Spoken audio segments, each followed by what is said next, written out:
дэлхийн дайны үеийн хүнд бэрхшээлийг даван туулсан төдийгүй алс орнуудад их хамгаалан байдал тогтооход хувь нэмрэн оруулж төр улсынхан тусгаар тогтносон байдлыг олон улсын хэмжээнд баталгаажуулаад айван тайван цагийн босгыг алах.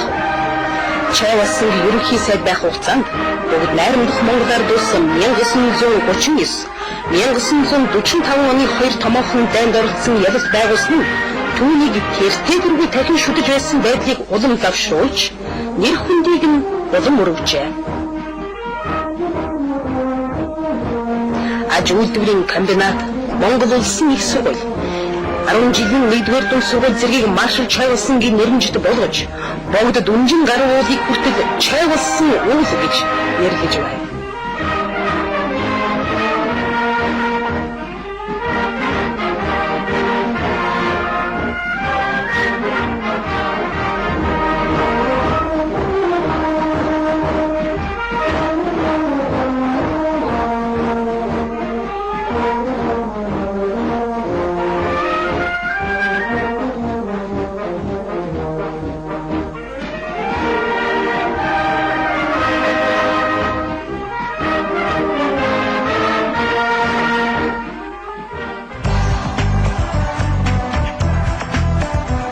Мянгасын 45 онд Маршал Чойволсонгийн 50 насны ойг тэмдэглэхэд бүх зохиолч яруу найрагчид уран бүтээхэн зориулж байв. Эрдэмтэн зохиолч Цэндийн Дэндэнсүрэн Маршал Чойволсонгийн 50 насны ойд зориулсан ерөөлдөө таны наслсан 50 жил бол тайван цагийн 1000 жилдээ тэмцсэн 2-3 мянган жилийн хосгүй түүхтэй хэргийг хордоогийн хүү Чойволсон бүтээлээ хэмээн зөвлөл хэтрүүлэх хэрэглэн дурсаж байв. Энэ нь ямар ч их хүн цаг үеийн хин бүтээгдэхүүн байдгийг илэрх юм. Тэр бээр 50 насныхан ам ёслолын хурал дээр хэлэхдээ улс орныхон өмнө үр дүнтэй ажиллах явдал бол хүн нэг бүрийн үүрэг юм. Манай нам ард түмнээс бүрэн ихт тусгаар томтносон Монгол ард улсаа цааш цэцэг дүүлэн хөгжүүлж шинэ Монгол улсыг байгуулах үйлсд их ажил хийх хэрэгтэй байна гэжээ.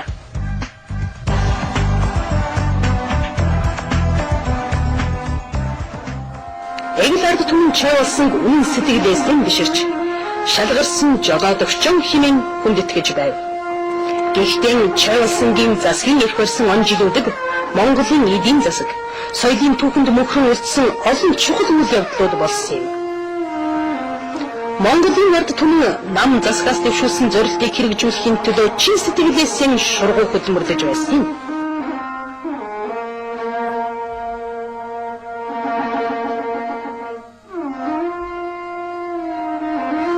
Сталин Чойволсон нарыг дахин шүтэж байсны улмаас Монголын мал сургийн тоог 200 сая төгрөг лоозон дэвшүүлснийг хэрэгжүүлэхийн тулд улсын сайн малчдын зөвлөгөөн хийж малын тоог өсгөх, ашиг шинийг нэмэгдүүлэх, мал аж ахуйд боловсон арга ажиллагааг нэвтрүүлэх, малчин ардуудын хувийн аж ахуйг хөгжүүлэх сонирхол санаачлагыг дэмжих талаар арга хэмжээ авч байв. Тухайлбал малчдад улсын сайн малчин цол олгож, Маршал Чойволсон өөрөө хөдөө орон нутагт явж, газар дээр нь одон медаль, ховор нандин бараа таваараар шагнаж байлаа. Гэсэн ч малын тоо тулгайг 200 сая төгрөгх нь ардын хувийн аж ахуйн нөөц болцооноос хэд давсан үйл гүйцэлдэх шинжтэй байсныг практик амьдрал харуулсан билээ. Надайхын чулуун нүрсний уурхай, төв цахилгаан станц, аж үйлдвэрийн комбинатын хэд хэдэн фабрик, завод, мебелийн фабрик, автомеханик заводыг өргөтгөх ба шинжлэх ажил эхлэн зүүн баяны нефтийн үйлдвэр, Сав Монгол металл нийгмийн харьяа үйл уурхайн үйлдвэрүүд ашиглалтанд орж улс орон даяар ударникийн хөдөлгөөн өрнөжээ. Дэд бүтцийн хөгжилд мэдэгдэн амжилт оллоо. Наавш Улаанбаатарын 400 гаруй километр төмөр зам барьж ашиглалтанд оруулав.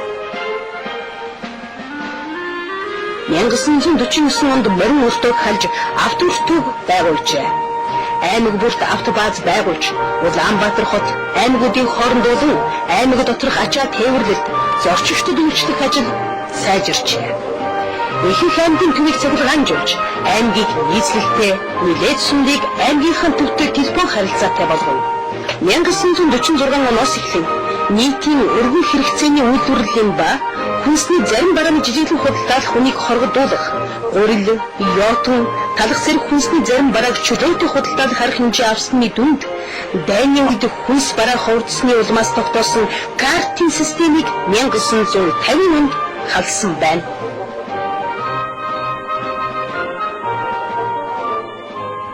Маршал Чавсан ард түмний гэгэрч боловсрох хэрэгт онцгой анхаарч байв.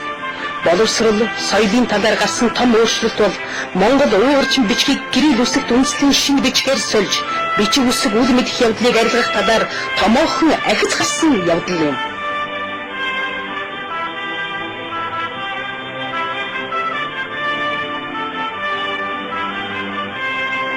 (1940 онд анхны бүрэн дунд сургууль 10 жилийн 1-р сургууль байгуулагдсан байна. 1940-оос 1950-ад онд аймаг бүр бүрэн дунд сургуультай болжээ.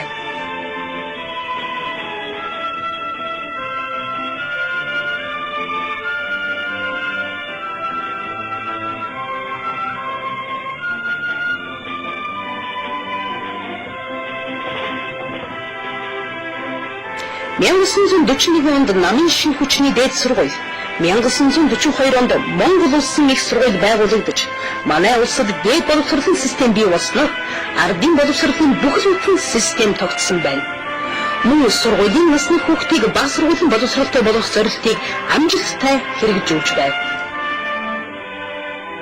Иргэдийн шүтэх бишрэх эрхийг хүндэтгэн үзэж, гандан тэгчлэн хийдийн хурал мөргөлийн ажиллагааг 1944 онд дахин сэргээжээ.